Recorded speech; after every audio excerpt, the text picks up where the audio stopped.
If I want to be gay and Muslim or gay or Sikh or anything, it's my choice. It's between me and my God, not between them. So they have no right to judge. Only God can judge me.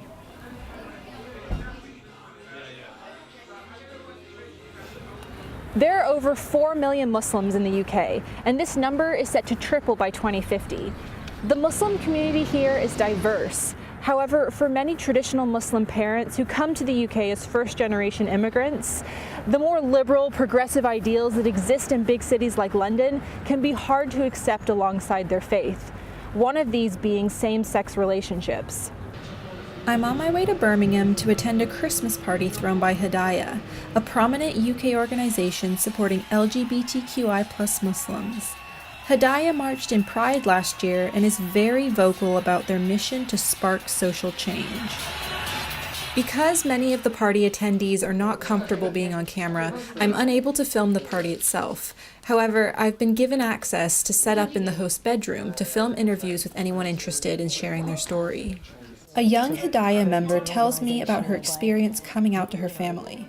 One of the first things my family said was, can't you lead a double life? And that wasn't primarily because it wasn't to do with anything to do with them, it's more for the community. There's this perceived shamefulness, perceived embarrassment. I briefly stepped onto the balcony to chat with Drew Dalton, an award-winning sociologist who recently converted to Islam. Islam's got a rich history around LGBT rights and LGBT ideals, and Islamic history is fascinating when you start looking and probing into how people were perceived at the time. I mean, there were trans people essentially guarding the tomb of the Prophet.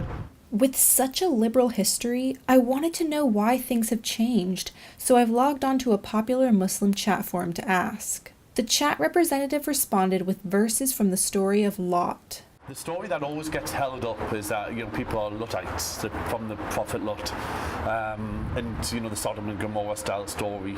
The translation is about male rape. It's not about same-sex desire and intimacy, and so there's no discussion there about that, about kind of homosexuality as in kind of intimate partners, intimate sex, intimate love and desire. It's about male rape. Elements of Islam have been hijacked by people with an agenda, a very misogynistic agenda, who want to control people's bodies, want to control people's lives. And in doing so, they've taken on this and twisted the story of the Prophet Lot. Jahed and Sean gained national attention last year after it was reported that their union was the first UK same-sex marriage involving a Muslim man. I don't think it doesn't matter what background, what religion you are. I don't think anyone should go through the thing that Jay went through in his life. It's wrong. Why would you put your kids through that for? I left the country, I left the UK to go to Bangladesh, where I stayed there for 6 whole months. Going to mosque teachers after mosque teachers, they're giving me drugs, they did black magic on me. You wouldn't guess, they did anything they can on me. The most weakest point in my whole life, where I'd never felt so down in my life, that's when Sean just approached me and he just sat down. First I didn't talk to him, but he sat down, held my hand and he just said, it's okay. He didn't ask me, are you okay? He go, it's okay. I'm like, it's like he knew what was going on. I knew if I didn't get married to a man, that my family would arrange a wedding for me with a woman, and I couldn't take that. I couldn't do that at all, because they'll be ruining my life and ruining her life. So, growing up, I've been taught from the Quran that you can't be gay, you always have to have a family, a wife, have kids, raise them the Muslim traditional way. So knowing that in my head, what's right and what's wrong, I had to face that battle in my head. So it was quite difficult for me, and that's why I couldn't take anymore, that's why I wanted to commit suicide. Jahed survived his ordeal. Sadly, the same cannot be said for Naz Mahmood, whose fiancé Matt keeps his memory alive. Naz was the most beautiful, loving, accepting man that you'll ever meet. He was so positive, he was so honest, he was so genuine and caring. He was such an upstanding member of the community. He was a GP, a much loved GP. He was loved so much that there'll be a waiting list of people to see him. I want to see him move and I want to see him laugh. I want to hear his voice. I just didn't feel it was right for me to sit in the car. I wanted everyone else to sit in the car, but I wanted to walk. Naz committed suicide after coming out to his family. He was 34. Sometimes people say, being gay is a choice. Well, it's absolutely not a choice, because if it was a choice, then why would we choose this path in life that's so hard and so difficult when we risk losing so many people that we love? Why would we make that choice? We would never make that choice.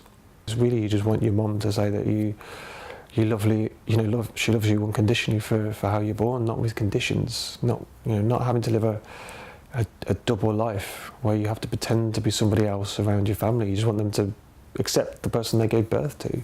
When you lose the person you love, your soulmate, the reason why you get up in the morning, the man you love so much, the man you're going to marry,